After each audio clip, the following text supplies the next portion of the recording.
Okay, welcome back to the Success Money Marriage Podcast. I'm your co-host, Steve Siebold. And I'm Dawn Siebold. Yes, you are. And today's episode, we're going to talk about building credibility as a couples-based business, especially for businesses that are small, you know, where you, as a couple, you're both fielding the calls, or one of you is fielding the calls, you're talking to clients, you're going back and forth, because you know, a lot of times couples-based businesses can be marginalized. You know, people think, well, it's kind of family business. Yeah, it's small like family mom business, and mom and pop. pop. Which I guess you could make a case that it really is, but it doesn't make it any less of a business. As a matter of fact, it makes it more solid, because you know that couple's not going to quit.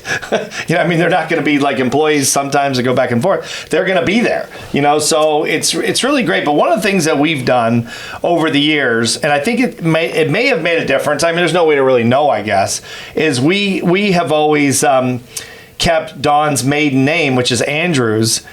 Just so we did, especially when we were really small, so we didn't look like we were really small, I guess, and it just didn't look like kind of a mom and pop kind of a thing. So were you okay with that? How did you feel about doing that for the last 25 years? I never asked you. Yeah, thanks for asking. Probably should have asked you 25 years ago. No, I don't know if it's the size of the business. The reason we used the maiden name, it was just more for the credibility, like you were talking about. So even though I think in the beginning we didn't have the credibility with Steve on TV and all the articles you've written and the success stories you had with companies, we were still the same size we are now. Right. It's just we didn't have the credibility that we have now. We've had a lot more employees before. I'm talking about back in the day. Yeah, we've had a lot more employees, but I think that it has a lot to do with who's answering the phone, who's handling customer service, who's selling, who's following up. And so, no, I had no problem. I mean, legally, my name is Dawn Andrews Siebold, so I just happened to drop the Siebold when I was sending emails or making phone calls out,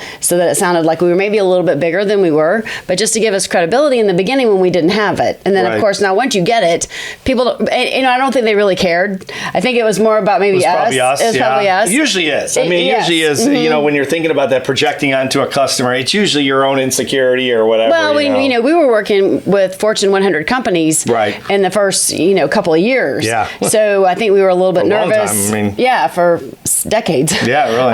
And so I think in the beginning we thought that they would judge us because we were contractors for the company. Right. You were a consultant for a long time. And I think it was probably more about us, but it did give us the confidence when I went to my maiden name.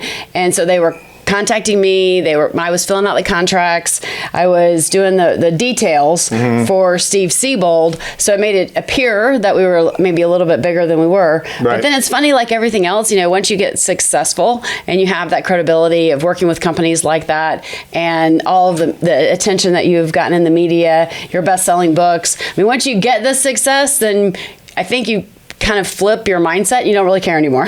And I think that I probably realized, like you just said, that probably they never cared. It was more about us. It's kind of like Zoom now since the pandemic. It's like, it used to be like, oh my God, if you were doing a Zoom call or, and your dog walked by you, you'd be like, oh, you'd be mortified. Like, I'm so unprofessional. I'm so sorry. Now the dog Lou, our one of our rescue dogs, Big Lou the Pooh, she snores all the time she's in my office all the time. And she snores like really loudly.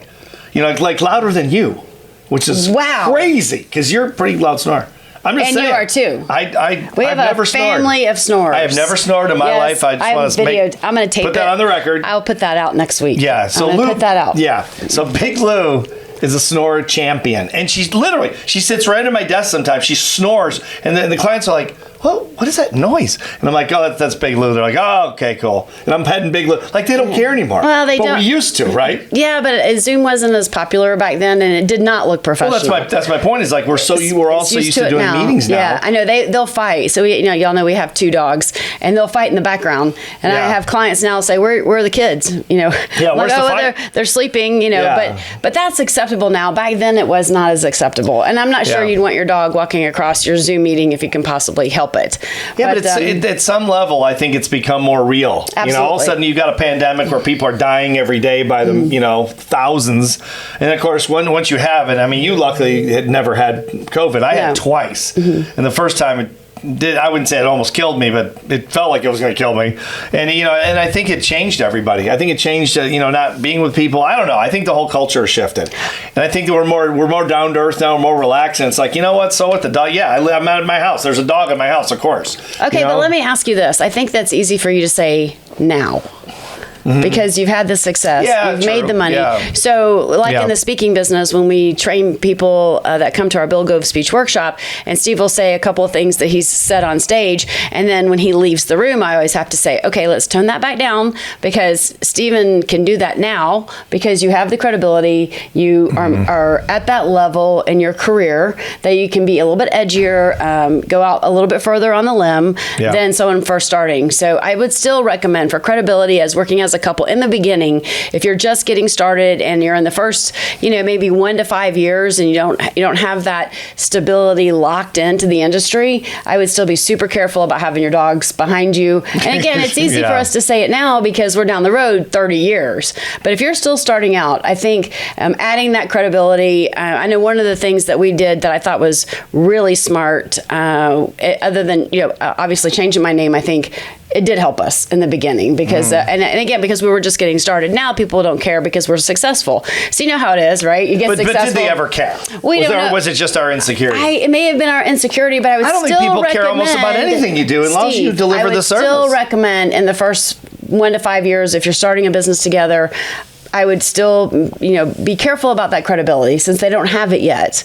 And if you're in network marketing or you're starting a consulting business or a restaurant, I still think it's really important in that beginning to hold that credibility until you've had this success. And it probably is in their own mind, but I would still probably recommend that. Well, credibility, of course. I'm not suggesting they don't build credibility. Of course, I'm saying maiden name. Is that really a thing? I mean, do you really need to use that for credibility? Does that even work? Maybe not it depends on the industry. I think, because we were How do you know? I mean, how does anyone really know? You don't. I would just go on the conservative side of that.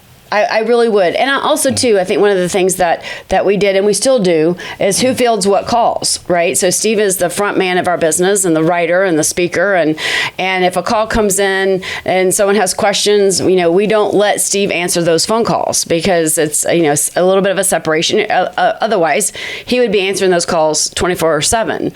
So I think one of the things you can also do in the beginning for credibility is to either have your partner or whoever the spouse is that's not up in front field those calls, and very seldom do people get through to you without going through me. And I think that gives not only the front person the credibility, but it also you're able to, whoever the detailed person is, to be able to say, okay, who is really who's important enough to talk to? Like, everyone's important to talk to, but because you get so many calls in, I think you kind of have to have a gatekeeper make the decision in the relationship who is the gatekeeper, and field those certain calls or emails or appointments or interviews or podcasts or we get calls every day. And I think that's also a bit of credibility that you're saying, hey, Steve, you have to takes a minute to get through to Steve, not because you're trying to position yourself at a higher level. It's just impossible physically for you to field all those calls.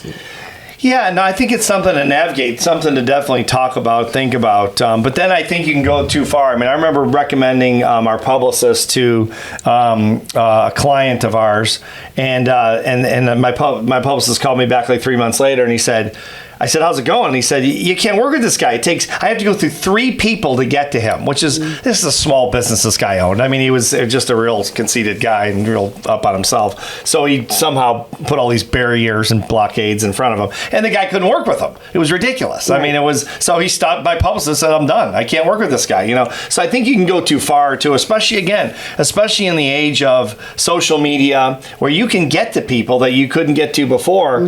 I think there's a balance there. I don't know what it is exactly, but I think it's worth discussing, talking about with your partner, and then, like you said, who's the gatekeeper, and and at what point does the second person step in? Because I don't see it so much as a matter of that I'm too important for them to talk to, kind of a thing. It's just that typically their questions or their offers or whatever it is, it's usually some kind of something they're offering or wanting to do with us or whatever.